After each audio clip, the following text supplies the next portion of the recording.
Olá, pessoal! Sejam todos muito bem-vindos. Hoje a gente vai mergulhar de cabeça num dos pilares da teologia. Um assunto que, vamos ser sinceros, é um pouco sombrio, mas é absolutamente essencial para a gente entender a fé cristã. A amartiologia, ou seja, a doutrina do pecado.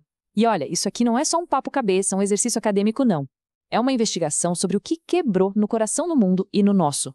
Ao longo dessa nossa conversa, a gente vai desvendar a origem do mal, tanto lá no cosmos quanto aqui na nossa história. Vamos dissecar a natureza complexa dele, mapear o estrago que ele causa em tudo e, finalmente, a parte mais importante, a gente vai contemplar a beleza e a profundidade da solução incrível que Deus preparou para esse, que é o maior de todos os nossos problemas. A pergunta que dá o pontapé inicial na nossa investigação é talvez a mais universal de todas, né? É um paradoxo que ecoa na cabeça da humanidade desde sempre. O livro de Gênesis afirma que quando Deus terminou a criação, ele olhou para tudo e disse, é muito bom. Existia harmonia, integridade, paz, o tal do shalom. Mas a realidade que a gente vive todo dia parece gritar o contrário, não parece? A gente lida com dor, com corrupção, com violência, doença, morte. A gente vê injustiça nos sistemas do mundo e sente a inclinação para o egoísmo dentro da gente. De onde veio essa dissonância toda? Como é que o caos e a desordem entraram no universo que era para ser perfeito? A teologia cristã não foge dessa pergunta. Pelo contrário, ela encara de frente. Porque é só quando a gente entende direitinho o tamanho da doença que a gente consegue dar o devido valor à glória da cura. Para a gente organizar o nosso estudo e não se perder no caminho, vamos seguir uma estrutura bem lógica, quase cronológica. Primeiro, a gente vai definir o que é essa tal de amartiologia e por que ela é tão importante. Depois, vamos investigar a origem do pecado, antes mesmo dos seres humanos. Na terceira parte, o foco vai ser na queda e na doutrina do pecado original. Na quarta, a gente vai fundo na natureza e no alcance do pecado. A quinta sessão vai detalhar as consequências disso tudo. E, por fim, a gente chega no clímax da história, o remédio de Deus. Vai ser uma jornada, pessoal, do paraíso perdido até a esperança restaurada. Vamos nessa? Então vamos lá, nossa primeira sessão. O que exatamente significa essa palavra, hamartiologia? Parece um palavrão, né? Mas é simples, é a junção de duas palavras gregas. Hamartia, que é a palavra mais comum para pecado no Novo Testamento e que significa literalmente errar o alvo. Imagina um arqueiro errando o centro do alvo. A outra palavra é logos, que significa estudo ou tratado. Portanto, de forma bem direta, hamartiologia é o estudo teológico do pecado. É a área que tenta responder, com base na Bíblia, as perguntas sobre de onde o mal veio, o que ele é e quais são seus efeitos no universo de Deus. E, gente, é absolutamente crucial entender que a amartiologia não é uma doutrina secundária, uma matéria opcional no currículo da fé. Ela é o alicerce para várias outras doutrinas centrais. Pensa, por exemplo, na soteriologia, a doutrina da salvação. Como é que a gente vai entender a necessidade da salvação, a cruz de Cristo, o novo nascimento, a justificação, sem antes entender a condição da qual a gente precisa ser salvo? Seria como um médico prescrevendo um tratamento radical sem nunca ter diagnosticado a doença. Não faz sentido. A doutrina do pecado é como o fundo preto de veludo que faz o diamante da graça de Deus brilhar com muito mais intensidade. Uma visão fraca sobre o pecado vai inevitavelmente levar a uma visão fraca sobre Cristo e a salvação. Ao longo da história, surgiram muitas tentativas de explicar o problema do mal sem usar a Bíblia. E é bom a gente conhecer para saber contrastar.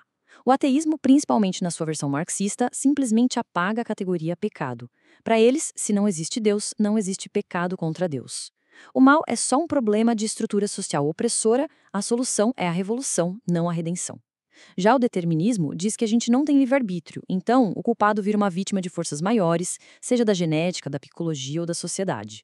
O hedonismo, que está super na moda, diz que o que importa é o prazer. O certo e o errado viram uma questão de gosto e a ideia de pecado como uma ofensa a uma lei moral simplesmente some. Outras visões, como a ciência cristã, dizem que o pecado nem existe de verdade, só uma ilusão da mente. E até dentro do cristianismo, algumas linhas do evolucionismo teísta acabam reduzindo o pecado a um resto de instinto animal que a gente precisa superar e não a uma rebelião moral contra o nosso Criador. A Bíblia vai na contramão de tudo isso, afirmando que o pecado é real, é uma escolha e é, antes de tudo, uma ofensa contra um Deus que é pessoal e santo. Para a gente fechar essa introdução, estabelecemos que a amartiologia é o diagnóstico teológico da condição humana. É a chave para a gente entender por que o Evangelho é uma boa notícia. Enquanto as filosofias humanas tentam minimizar, maquiar ou até negar o problema do mal, a Bíblia encara ele de frente, com toda a sua seriedade, como uma rebelião contra o próprio Deus. E ao fazer isso, ela não nos joga no desespero. Pelo contrário, ela nos prepara para entender o tamanho da graça e a profundidade da redenção que nos é oferecida em Cristo. Agora a gente avança para uma questão que, olha, é de explodir a cabeça. Onde e como o pecado começou? A resposta da Bíblia pode surpreender. O primeiro ato de rebelião, a faísca que iniciou o incêndio do mal, não aconteceu aqui na Terra, no Jardim do Éden. A origem foi numa dimensão anterior, superior, a esfera celestial. A Bíblia aponta para uma catástrofe no mundo dos anjos como o grande prólogo da tragédia humana. A gente está falando da queda de um dos seres mais poderosos já criados, conhecido como Lúcifer ou Satanás. Essa passagem de Isaías, junto com outra lá em Ezequiel 28, é vista pela teologia cristã como uma descrição poética da queda de Satanás. O que a gente encontra aqui é a anatomia do primeiro pecado, o DNA de toda a transgressão que viria depois. Presta atenção na repetição do eu, seguida de 5 declarações de autoexaltação. Eu subirei, eu erguerei, eu me assentarei, subirei acima e o auge da ambição, serei semelhante ao Altíssimo. A essência do pecado, na sua origem cósmica, é a soberba, o orgulho. É o desejo da criatura de roubar o trono do Criador, de declarar independência, de colocar o próprio eu no centro do universo. Então, o ponto central é esse. O pecado, na sua raiz, é teimosia, é autoafirmação contra a soberania de Deus. Não foi um erro de cálculo, não foi ignorância, foi uma decisão deliberada da vontade de um ser perfeito, um querubim da guarda, que vivia na presença de Deus. E a rebelião dele não foi um ato isolado. O livro de Apocalipse sugere que ele arrastou com ele a terça parte das estrelas do céu, uma metáfora para um exército de anjos que se juntou a ele. Isso deu início a um conflito cósmico, um reino de trevas em oposição ao reino de Deus. E é esse evento celestial que serve de pano de fundo para a gente entender a tentação que vai acontecer logo depois no Jardim do Éden. Resumindo a ópera, o problema do mal é mais antigo que a história humana. Ele nasceu na livre escolha de um anjo de se colocar contra o seu Criador. Esse pecado de orgulho virou o modelo, o arquétipo de toda a rebelião que viria depois. Satanás, cujo nome significa adversário, vai trazer essa mesma agenda de insurreição para a criação mais recente de Deus, a humanidade, montando o palco para a tragédia que mudaria para sempre o curso da história. Com o conflito cósmico já rolando, a câmera da história agora se volta para a Terra. Esta sessão vai tratar do evento mais catastrófico da história humana, a queda. A gente vai analisar a transgressão de Adão e Eva e a doutrina que vem dela, a do pecado original, que explica como o ato de um único casal pode ter consequências tão gigantescas para toda a humanidade. Gente, esse slide aqui mostra o epicentro da tentação. É um confronto direto. De um lado, a gente tem um mandamento de Deus, uma instrução clara, um único limite, colocado para o bem e para a proteção do ser humano. E a ordem vinha com um aviso bem sério: certamente morrerás. Do outro lado, a gente tem a estratégia de Satanás, que é uma contradição frontal, na cara dura: é certo que não morrereis. A tentação, portanto, não era sobre uma fruta, era um ataque direto ao caráter de Deus. Satanás plantou a semente da dúvida sobre a bondade de Deus. Será que Deus está escondendo algo bom de vocês? E sobre a verdade de Deus. Será que a palavra dele é confiável? Minar a confiança na palavra do Criador foi o primeiro passo para a rebelião. E a transgressão não foi um ato impulsivo, um acidente de percurso. Foi um processo, com passos bem claros, que a gente pode ver aqui. Primeiro, Eva olhou, ela fixou a atenção no que era proibido, a contemplação virou desejo. O texto fala de uma tríplice cobiça que o apóstolo João, séculos depois, chamaria de concupiscência da carne, boa para comer, concupiscência dos olhos, agradável de se ver, e soberba da vida, prometia sabedoria. O desejo, então, levou à ação, ela tomou o fruto, se apropriou do que não era dela. E, finalmente, ela comeu, consumando a desobediência. E Adão, que estava ali do lado, entrou na mesma. A consequência, como Deus tinha avisado, foi a morte. Não a morte física na hora, mas algo muito mais profundo. A morte espiritual, a quebra imediata da comunhão e da intimidade com Deus. Isso nos leva a uma doutrina fundamental, o pecado original. É super importante a gente entender que esse termo não se refere só ao primeiro pecado que Adão cometeu lá no jardim. Ele descreve a herança que a gente recebeu por causa daquele ato. A teologia entende Adão não apenas como nosso ancestral, mas como nosso representante. Ele agiu em nome de toda a raça humana. Pensa no presidente de um país que assina um tratado de guerra. A nação inteira entra em guerra com ele. Quando Adão caiu, toda a humanidade caiu nele. O apóstolo Paulo deixa isso claríssimo em Romanos 5,12, quando diz que, por um só homem entrou o pecado no mundo, e pelo pecado a morte. Assim também a morte passou a todos os homens, porque todos pecaram. A gente herdou de Adão duas coisas: a culpa, ou seja, uma posição legal de condenação diante de Deus, e a corrupção, uma natureza caída que tende para o mal. Para fechar, o ato de desobediência no Éden, mesmo sendo um único ato, teve consequências universais e permanentes. A decisão de Adão e Eva de duvidar da palavra de Deus resultou na separação deles de Deus e mergulhou todos os seus descendentes num estado de pecado e corrupção, uma condição da qual a gente não consegue sair por conta própria. E é exatamente por isso que a gente precisa de um Salvador. Bom, a gente já viu a origem do pecado, tanto no céu quanto na terra. Agora, a gente precisa cavar mais fundo para entender a essência dele e o alcance. O que é exatamente o pecado? E qual o tamanho do impacto dele na natureza humana? Nesta sessão, vamos explorar a riqueza das palavras que a Bíblia usa para pecado e vamos nos debruçar sobre a importante doutrina da depravação humana, que foi tema de um dos debates mais quentes da história da Igreja. A Bíblia usa um arsenal de palavras para descrever o pecado, e cada uma delas revela um ângulo diferente do problema. A mais comum, hamartia, em grego, traz essa ideia de errar o alvo. O alvo é o padrão de santidade de Deus. Pecar é não acertar esse padrão, seja fazendo o que não devia ou deixando de fazer o que devia. É o que Paulo diz em Romanos 3:23. Todos pecaram e estão destituídos da glória de Deus. Já adíquia significa iniquidade, algo que é torto por natureza, uma distorção do que é reto. Para bases já é mais forte, denota transgressão, uma violação consciente de um limite, uma rebelião aberta contra a autoridade de Deus. É o que Davi confessa no Salmo 51. Pequei contra ti somente. E por fim, paraptoma, que pode ser um passo em falso, um desvio do caminho certo. Juntas, essas palavras mostram que o pecado não é só um ato, mas uma condição, uma atitude de rebelião e uma distorção do bem. O alcance do pecado na natureza humana é descrito pela doutrina da depravação total. E calma, o nome assusta um pouco, mas é fundamental entender o que total quer dizer aqui.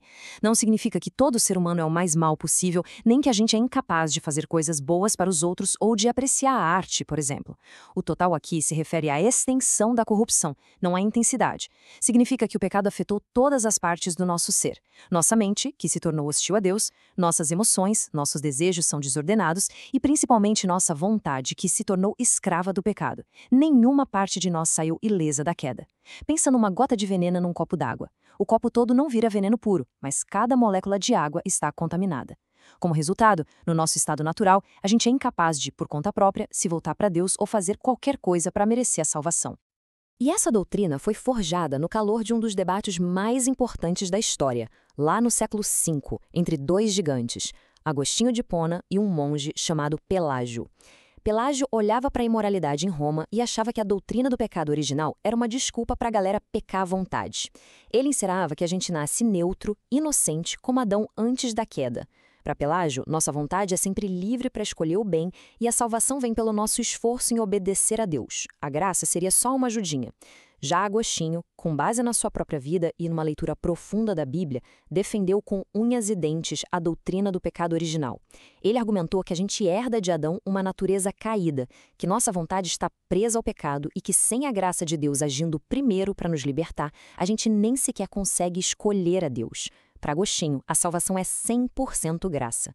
E a Igreja, na época, concordou com Agostinho, condenando o pelagianismo como heresia e firmando a doutrina da graça soberana como central para a fé cristã. Em resumo, o pecado é uma realidade complexa e que se infiltra em tudo. Não são apenas atos isolados, mas uma condição de rebelião que corrompe a totalidade do nosso ser, como a doutrina da depravação total nos ensina. E o debate histórico entre Agostinho e Pelágio foi crucial para afirmar a visão bíblica de que a nossa única esperança não está na nossa força de vontade, mas na intervenção graciosa e soberana de Deus. Ok, se o pecado é tão profundo na sua natureza e tão total no seu alcance, quais são os efeitos práticos disso? As consequências da queda não foram um evento isolado. Pelo contrário, elas se espalharam como ondas de choque por toda a criação, quebrando 4 relacionamentos fundamentais: nossa relação com Deus, com nós mesmos, com os outros e com a própria natureza. Nesta sessão, a gente vai mapear esse estrago. O capítulo 3 de Gênesis é como se fosse o boletim de ocorrência dessa catástrofe. A primeira coisa que quebra é a comunhão com Deus.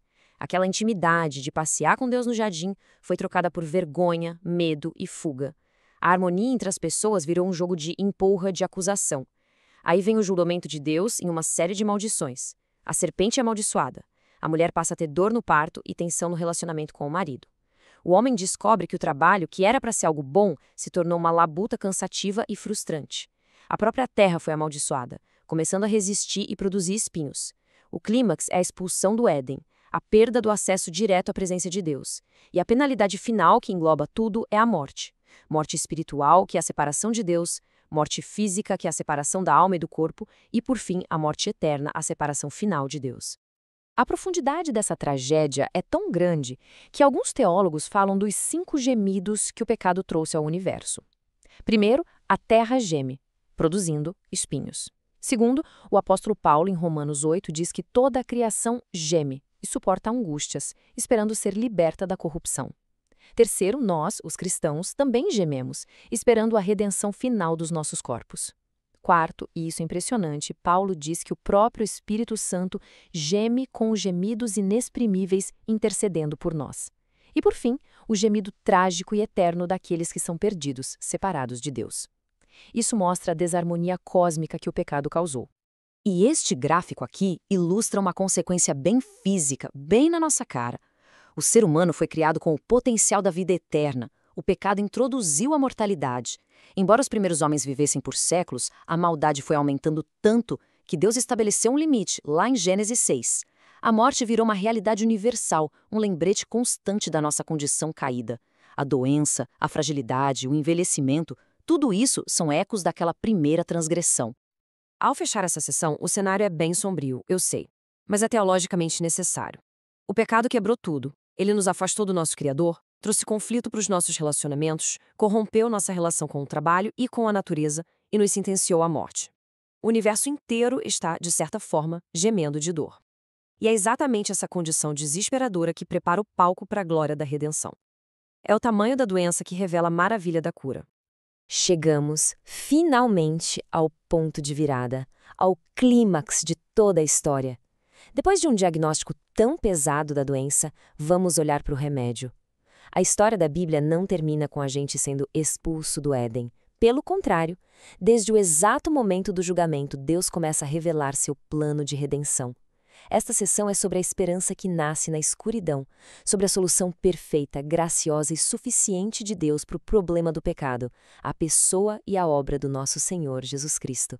Esse versículo, dito por Deus no meio do julgamento da serpente, é conhecido como o proto-evangelho ou o primeiro evangelho. Olha que incrível! No meio da maldição, Deus planta a primeira promessa de redenção. Ele anuncia um conflito que vai durar a história toda entre a descendência da serpente, os que seguem o caminho da rebelião, e a descendência da mulher. E o mais importante, ele promete que um descendente específico da mulher, esta semente, vai travar uma batalha mortal contra Satanás. Nesse confronto, esse descendente seria ferido, ferirás o calcanhar, uma profecia clara sobre a cruz, mas ele daria um golpe esmagador e definitivo na cabeça da serpente, destruindo o poder dela. Desde o comecinho da história da queda, a redenção por um Salvador já estava prometida. O Novo Testamento, especialmente o apóstolo Paulo, desenvolve essa promessa de um jeito espetacular. Ele contrasta o primeiro Adão com o segundo Adão, Jesus Cristo. Pensa assim, Adão, como nosso representante, com um único ato de desobediência, trouxe pecado, condenação e morte para todos nós. Cristo, o novo representante de uma nova humanidade, veio para reverter perfeitamente a obra de Adão. Com sua obediência perfeita, tanto em vida, cumprindo toda a lei, quanto em sua morte na cruz, ele traz justiça, graça e vida eterna para todos que se unem a ele pela fé. Onde o primeiro Adão falhou, o segundo Adão venceu de forma absoluta. E a salvação que Cristo oferece é uma cura completa, que ataca os 2 principais problemas do pecado. Primeiro, ela resolve o problema da culpa do pecado. Diante de um Deus santo, a gente é culpado e merece a condenação. Na cruz, Cristo foi o nosso substituto. Ele tomou o nosso lugar e recebeu a punição que era nossa. O sangue dele paga a nossa dívida. Isso é a justificação, um ato de Deus que nos declara justos. Mas a cura não para aí. Ela também lida com o poder do pecado na nossa vida. Pela obra do Espírito Santo que vem morar em nós, a gente é aos poucos liberto do domínio do pecado e transformado à imagem de Cristo. Isso é a santificação, um processo que dura a vida toda. A salvação é uma cura dupla, um novo status legal e uma nova natureza sendo transformada. Uma forma muito prática de entender a santificação é enxergar o pecado como o desequilíbrio de instintos que Deus nos deu e que, em si, são bons. O instinto de se alimentar, de se reproduzir, de se preservar, de se relacionar. O pecado pega esses instintos bons e os distorce, os desequilibra, transforma eles em ídolos. A glutonaria é o instinto de alimentação desequilibrado. A imoralidade sexual é o instinto de reprodução fora de ordem. A raiva pecaminosa é o instinto de autopreservação pervertido. E o que o Espírito Santo faz? Ele não destrói esses instintos, mas os redime, os reequilibra e os coloca de volta nos seus devidos lugares, sob o senhorio de Cristo. O fruto do Espírito, lá de Gálatas 5, é a prova visível desses instintos redimidos e reequilibrados. A temperança reequilibra o instinto de se alimentar, o amor e a mansidão reequilibram o instinto de se preservar. Faz sentido, né? Resumindo a magnífica solução divina. Desde o início, Deus prometeu um Salvador. Jesus Cristo cumpriu essa promessa perfeitamente, agindo como o segundo Adão para desfazer os efeitos da queda. A obra dele na cruz e na ressurreição nos oferece uma salvação completa, perdão para nossa culpa de uma vez por todas e poder, pelo Espírito, para quebrar o domínio do pecado e viver uma nova vida de santidade. Bom, pessoal, estamos chegando ao final da nossa jornada pela amartiologia. A gente percorreu um longo caminho, hein? Da soberba lá nos céus e da desobediência no jardim, até a redenção na cruz e a restauração pelo Espírito. Agora é hora de recapitular essa grande história e refletir sobre como essa doutrina, que parece tão teórica, impacta profundamente a nossa vida e a nossa fé. A história da Bíblia é a história da redenção. O pecado, que nasceu da rebelião contra Deus, entrou na história humana através do nosso representante, Adão, e quebrou tudo, nos deixando num estado de corrupção e culpa diante do nosso Criador. A morte e a separação se tornaram a nossa herança. Mas a graça de Deus não deixou que esse fosse o fim da história. Deus, no seu amor, preparou a solução perfeita em seu Filho, Jesus Cristo, que nos oferece, pela fé, um perdão completo para nossa culpa e o poder transformador do Espírito Santo para uma nova vida. E eu queria terminar com essa passagem do apóstolo João, porque ela traz o equilíbrio pastoral perfeito. O objetivo de estudar a doutrina do pecado não é nos deixar paralisados pela culpa ou obcecados com nossas falhas. O objetivo principal é nos levar à santidade, para que não pequeis. A gente precisa levar o pecado a sério e lutar contra ele, mas ao mesmo tempo, essa doutrina nos dá a mais profunda segurança e esperança. Porque na nossa caminhada, quando a gente tropeçar, e a gente vai tropeçar, não estamos sozinhos. Nós temos um advogado no céu, Jesus Cristo, o justo, que intercede por nós com base no sacrifício perfeito que ele mesmo fez. A doutrina do pecado nos chama à seriedade da santidade, mas sempre dentro do abraço seguro da graça. E a gente encerra com essa pergunta, para reflexão pessoal. Teologia boa sempre leva à doxologia, ao louvor. Quanto mais fundo a gente entende a escuridão da nossa condição, mais brilhante a luz da graça de Deus se torna. Quanto mais a gente percebe o tamanho da dívida que foi perdoada, mais profundo vai ser nosso amor e nossa gratidão pelo nosso Salvador. E quanto mais gratos nós somos, mais intenso vai ser o nosso desejo de viver de um jeito que honre e glorifique aquele que nos amou e se entregou por nós. Para aprofundar o estudo, recomendo a leitura atenta de Romanos capítulos 5 a 8 e de Gálatas capítulo 5. Muito obrigada pela companhia de todos vocês nesta jornada de aprendizado.